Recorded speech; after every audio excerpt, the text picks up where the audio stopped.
প্রিয় ছাত্ররা, দ্বিতীয় ভিডিও ক্লাসে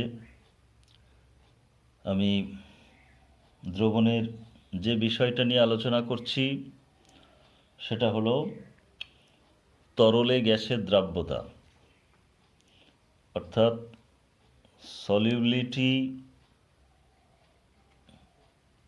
অফ গ্যাসেস ইন লিকুইডস। তরলে গ্যাসের দ্রাব্যতা।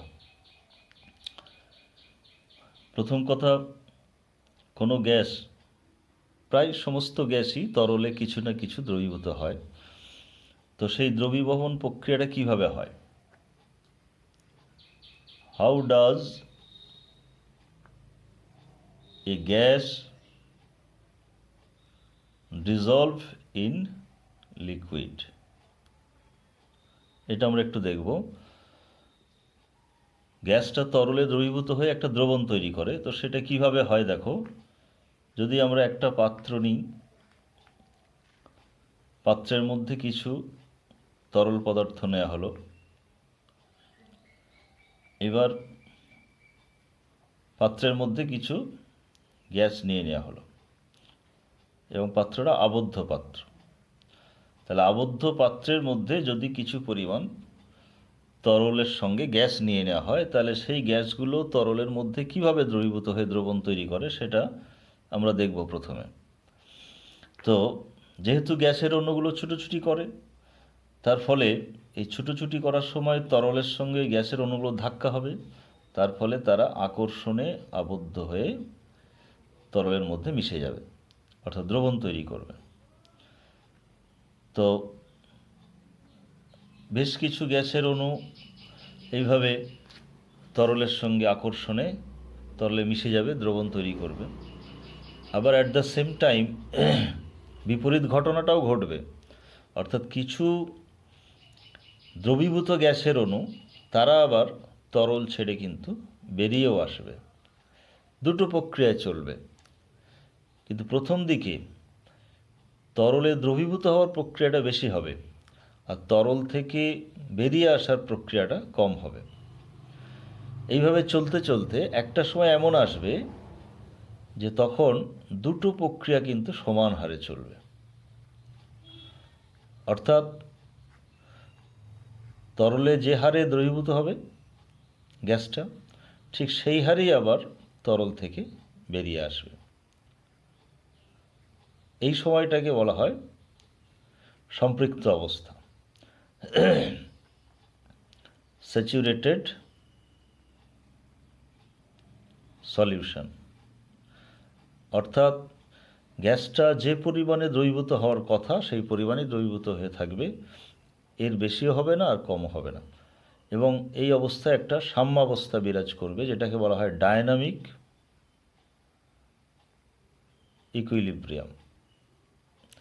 এটা রাসায়নিক সাম্যে তোমরা ক্লাস 11-এ পড়েছো, ডায়নামিক ইকুইলিব্রিয়াম।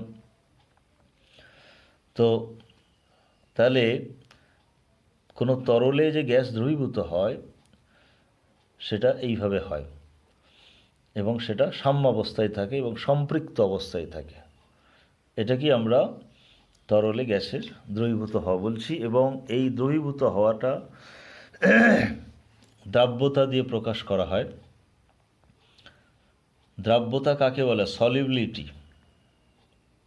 সলিবিলিটি আমরা কাকে বলবো? সলিবিলিটি হচ্ছে amount of solute dissolved in a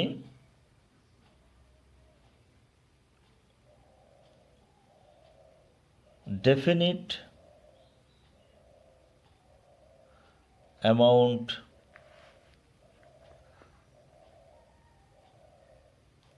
of solvent or liquid at a particular temperature to make a saturated solution. অর্থাৎ একটা নির্দিষ্ট পরিমাণ, ডেফিনিট অ্যামাউন্ট অফ সলভেন্ট, নির্দিষ্ট পরিমাণ দ্রাবকে বা তরলে,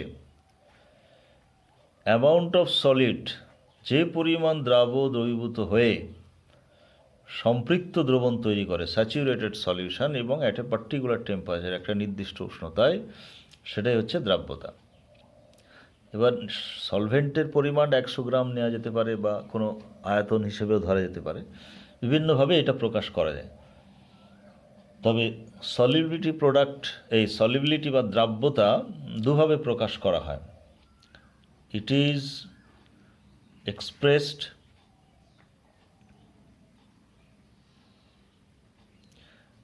in 2 ways or units.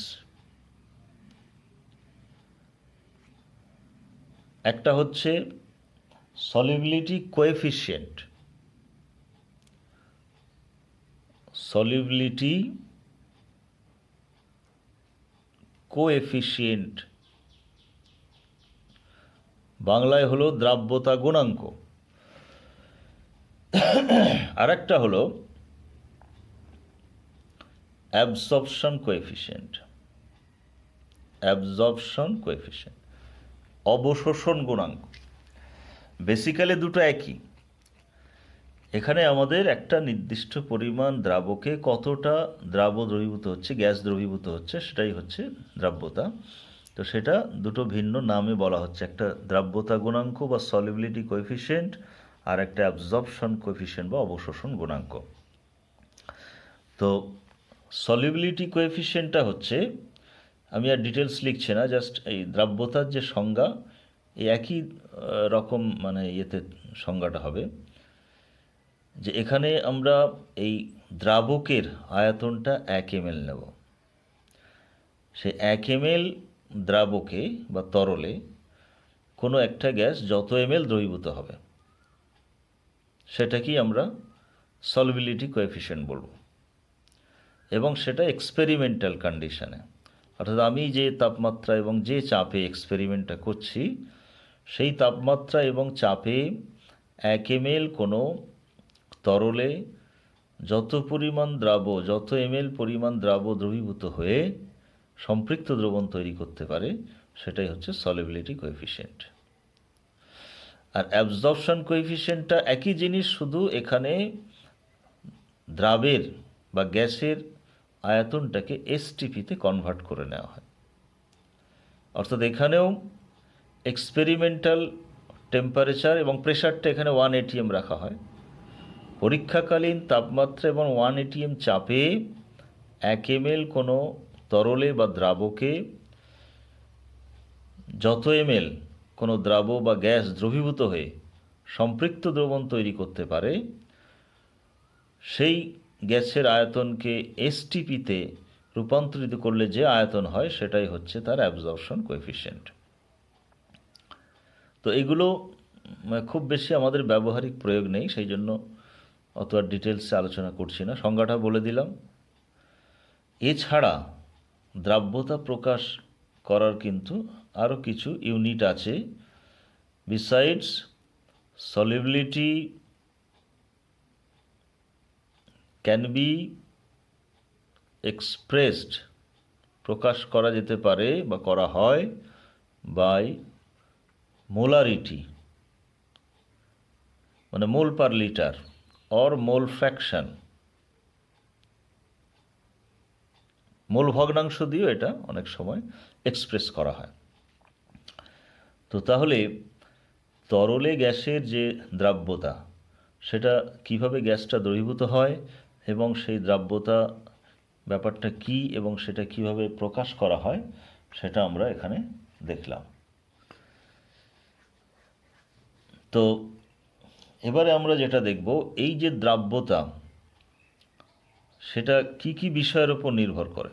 Factors affecting the solubility, দ্রাব্যতা কি কি বিষয় দ্বারা প্রভাবিত হয়। এর মধ্যে একটা যেমন নেচার অফ গ্যাস। এখানে আমরা তরলে গ্যাসের দ্রাব্যতা যেহেতু আলোচনা করছি, তাহলে এখানে আমরা গ্যাসের যে প্রকৃতি, সেই প্রকৃতির উপর দ্রাব্যতা নির্ভর করে। কীরকম? যে সমস্ত গ্যাস আমরা 11-এ গ্যাসের চ্যাপ্টারে পড়েছি যে গ্যাসকে তরল করা যায়, তো সেখানে আমরা দেখেছি কোনো কোনো গ্যাসকে সহজে তরল করা যায়, কোনো কোনো গ্যাসকে সহজে তরল করা যায় না। তো যে সমস্ত গ্যাসকে সহজে তরল করা যায়, যেমন ধরো NH3, SO2, CO2, এরা কিন্তু খুব হাইলি সলিউবল হয়, হাইলি সলিউবল।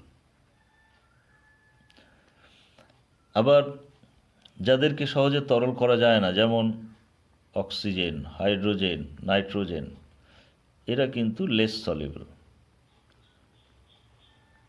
এরা বেশি দ্রবীভূত হয় না। তবে যাদেরকে সহজে তরল করা যায় তাদের আকর্ষণ বেশি থাকে বলে তরলের আকর্ষণে তারা সহজেই দ্রবীভূত হয়ে যায়। আর যাদেরকে সহজে তরল করা যায় না তাদের আকর্ষণ কম থাকে, সেই জন্য তাদেরকে সহজে দ্রবীভূত করা যায় না। এটা একটা বিষয় গেল। এছাড়াও কিছু গ্যাস আছে, যেমন HCl। ধর HCl জলে মিশলে যেমন আয়নিত হয়। HCl forms ions in solution, hence highly soluble.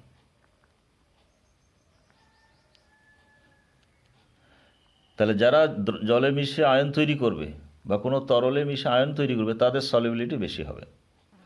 আবার ধরো অ্যামোনিয়া, NH3 বা CO2, এরা react with water, hence highly soluble. তাহলে কোনো গ্যাস যদি তরলের সঙ্গে বিক্রিয়া করে দেয় তাহলে সেও বেশি দ্রবীভূত হবে। আবার আমরা জানি oxygen, oxygen is highly soluble in blood. কেন? কারণ হিমোগ্লোবিন, ব্লাডে যে হিমোগ্লোবিন আছে তার সঙ্গে অক্সিজেনের বিক্রিয়া হয়ে যায়, অক্সিহিমোগ্লোবিন তৈরি হয়।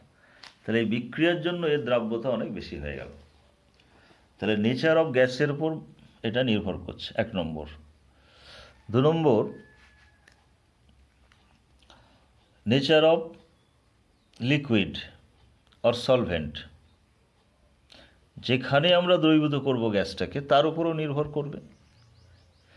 তো যারা দ্রাবক হয়, ভালো দ্রাবক হতে গেলে তাদের কিছু বৈশিষ্ট্য থাকতে হয়। জলকে আমরা একটা ভালো দ্রাবক মনে করি, সর্বজনীন দ্রাবক। কেন? জলের একটা বৈশিষ্ট্য আছে, জল সব রকমের পদার্থকে দ্রবীভূত করতে পারে। তো জলের তুলনায় দেখা যাবে অ্যালকোহল অতটা ভালো দ্রাবক নয়, আবার অ্যালকোহলের তুলনায় বেনজিন আরও খারাপ দ্রাবক। তো দ্রাবকের ক্ষেত্রে যে দ্রাবকের প্রকৃতির উপরেও আবার বা তরলের প্রকৃতির উপরেও আবার দ্রাব্যতাটা নির্ভর করবে। একই গ্যাস ভিন্ন ভিন্ন দ্রাবকে ভিন্ন ভিন্ন মাত্রায় দ্রবীভূত হবে। তো তাহলে এটা একটা গেল দ্রাবকের বা লিকুইডের উপরে নির্ভর করে। 3 নম্বর, তবে সাধারণত আমরা যেটা জলের ক্ষেত্রে আমরা বলতে পারি যে জল কেন সর্বজনীন দ্রাবক, বিভিন্ন রকমের পদার্থকে দ্রবীভূত করতে পারে বলে, বা বিভিন্ন গ্যাস জলে সহজেই দ্রবীভূত হতে পারে, তার বিভিন্ন রকম কারণ আছে। কেউ বিক্রিয়া করে দিচ্ছে, কেউ আয়ন তৈরি করছে, আবার জলের মধ্যে ডাইইলেকট্রিক কনস্ট্যান্ট বেশি ইত্যাদি, এগুলো আয়নীয় যৌগে তোমরা কিছু পড়েছ। তো যাই হোক, এখানে অত ডিটেলস আমাদের দরকার নেই, তবে এটা তরলের প্রকৃতির উপর নির্ভর করে। 3 নম্বর, টেম্পারেচার। এটা আমরা জানি যে তাপমাত্রা যদি বৃদ্ধি পায় তাহলে তরল থেকে গ্যাস বেরিয়ে যায়। তার মানে তাপমাত্রার সঙ্গে তরলের গ্যাসের দ্রাব্যতাটা ইনভার্সলি প্রপোর্শনাল, ইনভার্সলি রিলেটেড। তো গ্রীষ্মকালে আমরা দেখেছি পুকুরে মাছগুলো সব ওই শ্বাস প্রশ্বাস নেওয়ার জন্য উপরে ভেসে থাকে, কারণ জল যত গরম হয়ে যায় জলে দ্রবীভূত বায়ু কমে যায়, ফলে তাদের শ্বাসকার্যে অসুবিধা হয়।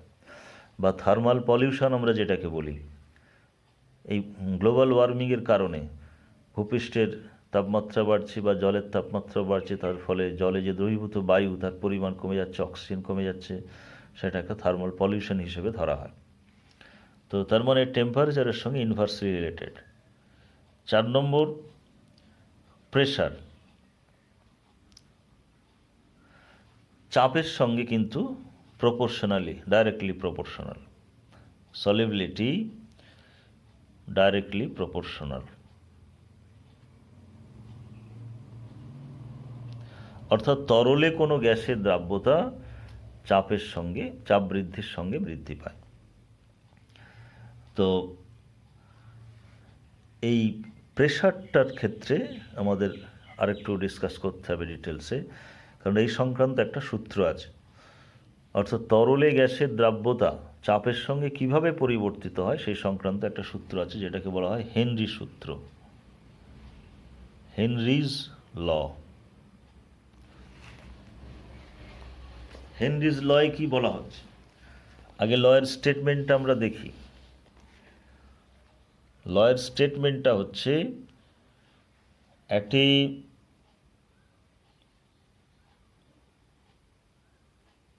particular temperature, the solubility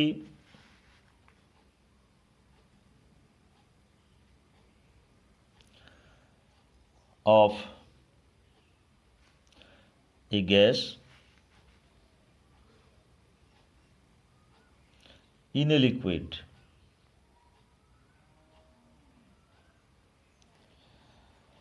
is directly proportional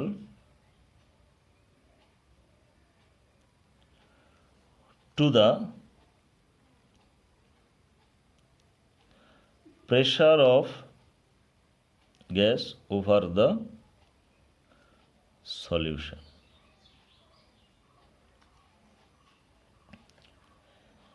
অর্থাৎ দ্রবণের সঙ্গে গ্যাসটা সম্পৃক্ত অবস্থায় আছে, যেটা আমরা আগে ছবিতে দেখেছি। তো এখানে তাহলে এই যে ছবিটা, এখানে গ্যাসটা দ্রবীভূত আছে কিছু, তার সঙ্গে উপরে কিছু গ্যাস আছে, এর সঙ্গে সম্পৃক্ত অবস্থায় আছে। তো এই যে গ্যাসটা দ্রবীভূত হয়েছে, এই যে দ্রাব্যতাটা, এই দ্রাব্যতাটা এর উপরে, দ্রবণের উপরে যে গ্যাসটা আছে এর চাপের সঙ্গে সমানুপাত, ডাইরেক্টলি প্রপোর্শনাল। অর্থাৎ চাপ বৃদ্ধি করলে এটা বৃদ্ধি পাবে, আর চাপ হ্রাস করলে এটা হ্রাস পাবে। তো ব্যাখ্যাটা খুব ইজি, এক্সপ্লেনেশনটা কি হবে, যে ধরো একটা পাত্রের মধ্যে তুমি তরলের মধ্যে কিছু গ্যাস দ্রবীভূত করেছো, এবং সেখানে একটা পিস্টন রাখা আছে, ধরো তার চাপ P1 কি P ধরো। তাহলে এই অবস্থায় এটা সম্পৃক্ত অবস্থায় আছে, দ্রবণ অবস্থায় আছে। এখন আমি যদি চাপ বৃদ্ধি করে একটু চাপটা বাড়িয়ে দিই, পিস্টনটাকে একটু নিচের দিকে নামিয়ে দিই, তাহলে আয়তন কমে গেল, তার মানে এখন উপরিস্থিত যে গ্যাস আছে এর চাপ বেড়ে গেল। এর ফলে হেনরি সূত্র বলছে এই গ্যাসের দ্রাব্যতাটাও বেড়ে যাবে। কী কারণে বাড়বে, ব্যাখ্যাটা কি, যখনই আয়তন কমে যাচ্ছে তখন এই গ্যাসের অণুগুলো এবার বেশি পরিমাণে এবার তরলকে ধাক্কা মারবে, তরলের সঙ্গে তখন আকৃষ্ট হয়ে আরও বেশি করে দ্রবীভূত হয়ে যাবে। এটা গেল ব্যাখ্যা। এবার আমরা হেনরি সূত্রের একটা গাণিতিক রূপ, ম্যাথামেটিক্যাল ফর্ম দেখব কি হয়। সেক্ষেত্রে যদি আমরা দ্রাব্যতাটাকে লেট solubility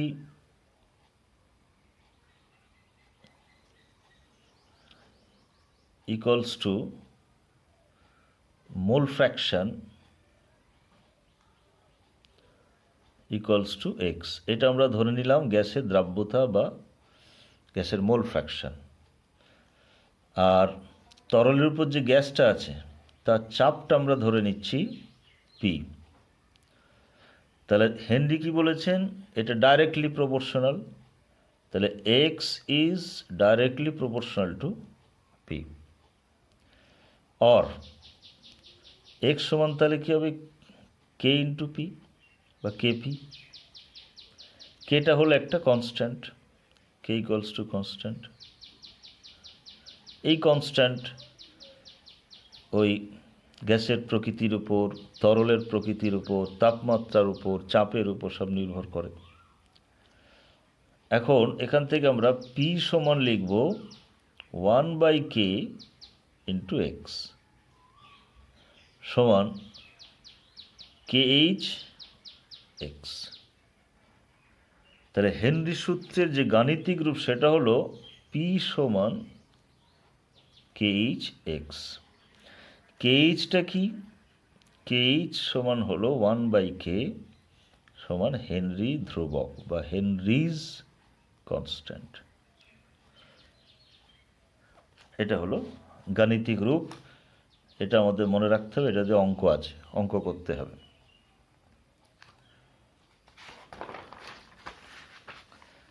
এরপর আমরা দেখব যদি তরলের মধ্যে একাধিক গ্যাসকে দ্রবীভূত করা হয়, যে গ্যাসগুলো পরস্পরের সঙ্গে বিক্রিয়া করে না, এরকম নন রিয়াক্টিং গ্যাস যদি একাধিক গ্যাস যদি দ্রবীভূত হয় কোনো একটা তরলের মধ্যে, সেক্ষেত্রে আমরা হেনরি সূত্র প্রয়োগ করতে পারি। প্রত্যেকটা উপাদানের ক্ষেত্রে হেনরি সূত্র প্রযোজ্য হবে। এবং তখন আমরা for a mixture of non reacting gases আমরা লিখব তখন যে পি সমান এই পিআই সমান KH ইন্টু বা KI, পিআই সমান KI ইন্টু XI। এখানে পিআই মানে হচ্ছে আইতম উপাদান বা আইতম গ্যাস, যদি 2-3টে গ্যাস থাকে তার মধ্যে প্রথম যে বা দ্বিতীয় বা তৃতীয়, তাহলে আইতম গ্যাসের আংশিক চাপ। একসঙ্গে থাকলে তখন আর শুধু চাপ বলা হবে না, আংশিক চাপ বলা হবে। KI তখন হয়ে যাবে ওই আইতম গ্যাসের ক্ষেত্রে হেনরি ধ্রুবক, XI তখন হবে আইতম গ্যাসের মোল ভগ্নাংশ। তাহলে এখানে আই দিয়ে ডিনোট করতে হবে। তাহলে যদি মিক্সচার থাকে সেক্ষেত্রে আমরা ওই হেনরি সূত্র এখানে অ্যাপ্লাই করতে পারছি। এবার এখানে আমরা যে হেনরি ধ্রুবকটা পেলাম তার বৈশিষ্ট্য আমরা দেব, ক্যারেক্টারিস্টিক্স অফ KH, হেনরি ধ্রুবকের বৈশিষ্ট্য। 1 নম্বর হচ্ছে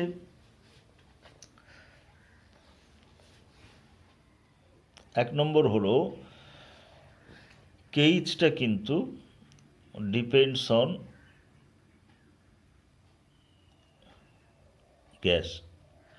গ্যাসের উপর নির্ভর করবে। এক একটা গ্যাসের ক্ষেত্রে যদি তরলটা একই হয়, বিভিন্ন গ্যাসের KH-এর মান বিভিন্ন হবে।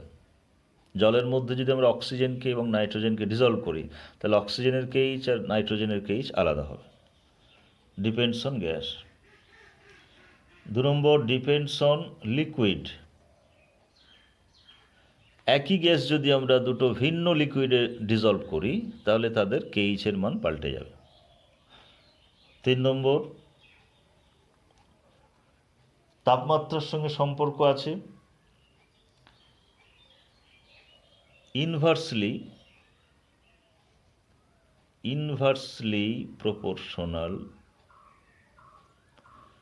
proportional টু টেম্পারেচার, অর্থাৎ তাপমাত্রার সঙ্গে ব্যস্তানুপাতিক সম্পর্ক। আবার দ্রাব্যতার সঙ্গে ইনভার্সলি প্রপোর্শনাল। তার মানে যদি কোনো তরলের KH বেশি হয় তাহলে সেখানে দ্রাব্যতা কমে যাবে। অর্থাৎ একটা গ্যাস দুটো ভিন্ন তরলে দ্রবীভূত হবে। যেখানে কেইচের মান কম সেখানে দ্রাব্যতা বেশি, যেখানে কেইচের মান বেশি সেখানে দ্রাব্যতা কম, ইনভার্সলি প্রপোর্শনাল। সুতরাং কেইচের আমরা ক্যারেক্টারিস্টিক্সগুলো পেলাম। এখন এর কেইচের একক কী হবে? ইউনিট। যেহেতু হেনরি সূত্র থেকে আমরা পেয়েছি পি সমান কেইচ ইন্টু এক্স, তাহলে কেইচ সমান পি বাই এক্স। পি তো চাপ, পি এর একক হচ্ছে অ্যাটমসফিয়ার, আর এক্স হচ্ছে মোল ভগ্নাংশ, মোল ভগ্নাংশের কোনো একক নেই। সুতরাং কেইচের একক আর চাপের একক একই হয়ে যাবে, অ্যাটমসফিয়ার। হ্যাঁ, যদি দ্রাব্যতাটাকে আমরা মোলার গাঢ়ত্ব হিসেবে প্রকাশ করি, if solubility is expressed in mole per liter, then C is proportional to P, or C সমান KH into P, or KH equals to C by P। সমীকরণটা দাঁড়াবে এটা।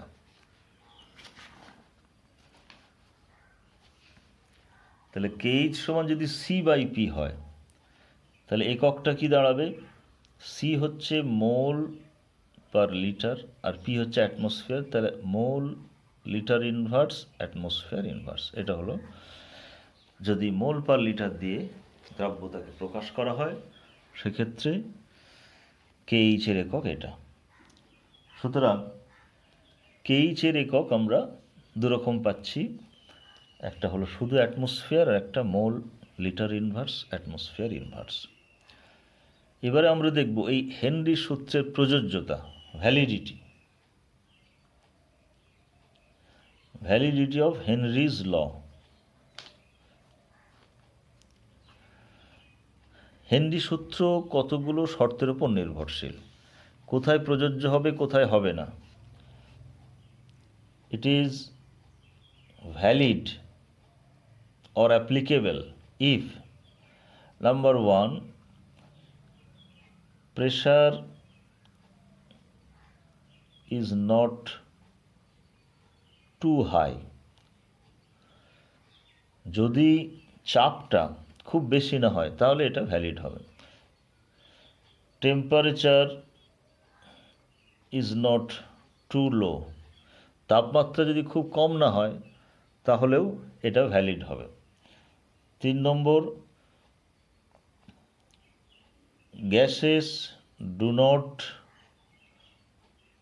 React with water, with liquid, তরলের সঙ্গে যদি গ্যাসের কোনো বিক্রিয়া না হয় সেক্ষেত্রে এটা প্রযোজ্য হবে।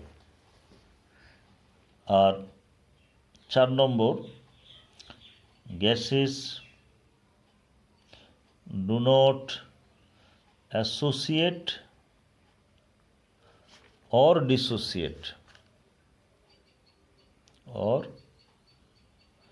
ডিসোসিয়েট, যদি তরলে কোনো গ্যাস বিয়োজিত বা সংযোজিত না হয় তাদের ক্ষেত্রে এটা প্রযোজ্য হবে। তাহলে এখানে 4টে আমরা লিমিটেশন দেখলাম। চাপ যদি খুব বেশি হয় হয়ে যাবে না, তাপমাত্রা যদি খুব কম হয় হবে না, যারা বিক্রিয়া করে দেয়, যেমন কার্বন ডাইঅক্সাইড জলের সঙ্গে বিক্রিয়া করে দেয়, অ্যামোনিয়া জলের সঙ্গে বিক্রিয়া করে দেয়, এদের ক্ষেত্রে প্রযোজ্য হবে না, ত্রুটিপূর্ণ রেজাল্ট আসবে। আবার যদি কোনো গ্যাস বিয়োজিত হয়ে যায় আয়নে, HCl যেমন বিয়োজিত হয়ে যায়, বা অ্যাসোসিয়েট করে যদি কেউ, সংযোজিত হয়, দুটো মিল একটা হয়ে গেল, সেক্ষেত্রেও এটা চলবে না। তো এটা গেল হেনরি সূত্রের সীমাবদ্ধতা বা লিমিটেশন বা প্রযোজ্যতা। এবারে আমরা এই হেনরি সূত্রের প্রয়োগ দেখব, অ্যাপ্লিকেশন।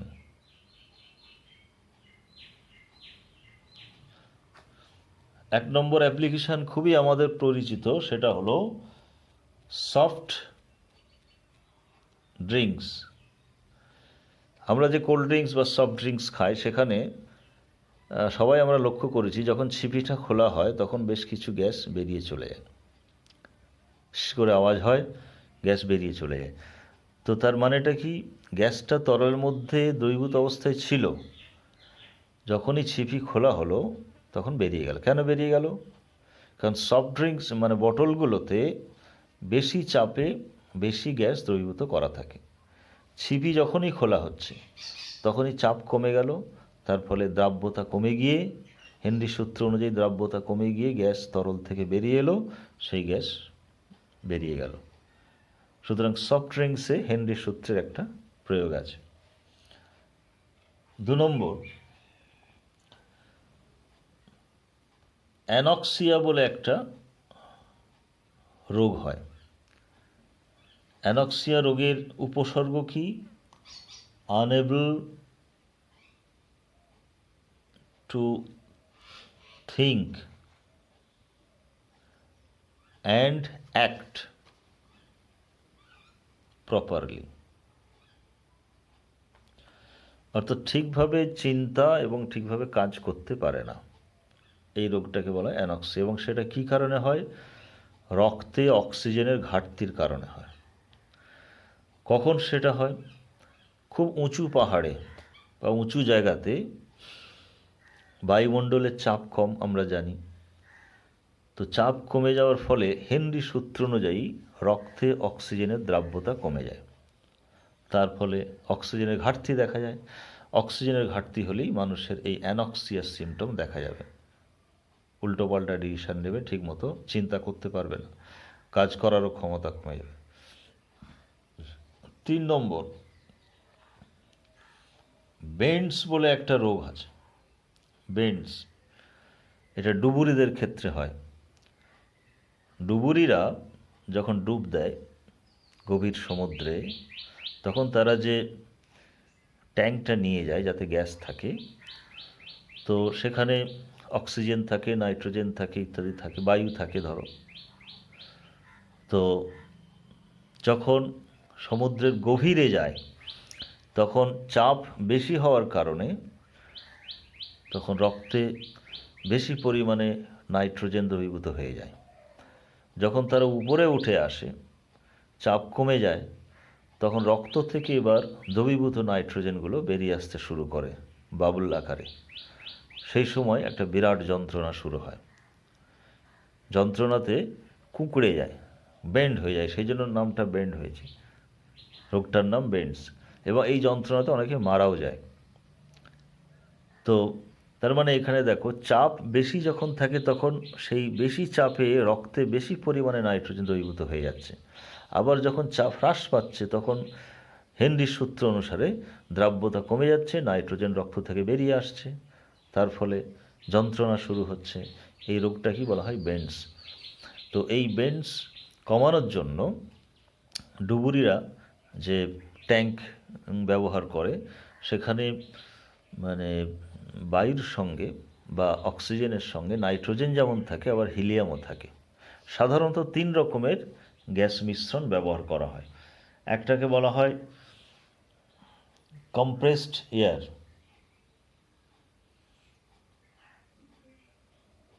কম্প্রেসড এয়ার এমনি যে নর্মাল এয়ার, যেখানে নাইট্রোজেন ধরো তোমার আছে 79% বা 80% প্রায়, আর অক্সিজেন আছে 20% প্রায়, সেই এয়ারকে সংকুচিত করে নেওয়া হয়।